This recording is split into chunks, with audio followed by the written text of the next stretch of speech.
मिठू, क्या कर रहा है मिठू?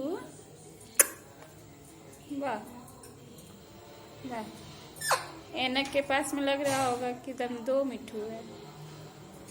वाह वाह, बातें कर रहा है कि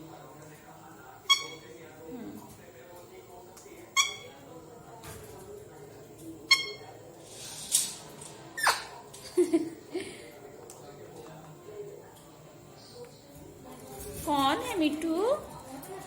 ऐनक में कौन है मिठू? तुम्हारा दोस्त है ना मिठू? हाँ, पक।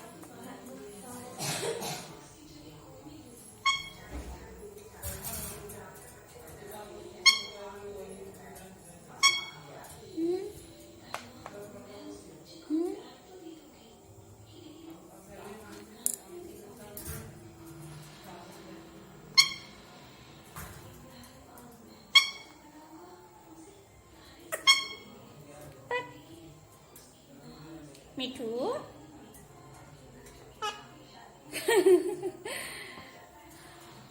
हाँ, वाह,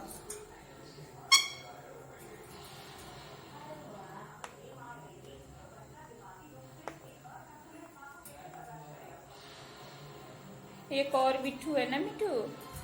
ऐनक में भी एक मिठू है।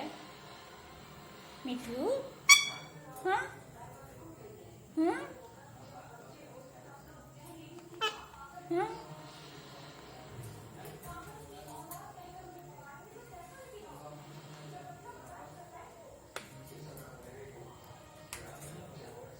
और तुम भी आओ, तुम भी आओ।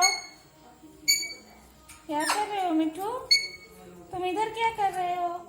इधर इसको ज्यादा डर लग रहा है ना? तुमको ज्यादा डर लगता है मिठू? हाँ, ये अपना अंदर ही रहता है ना मिठू?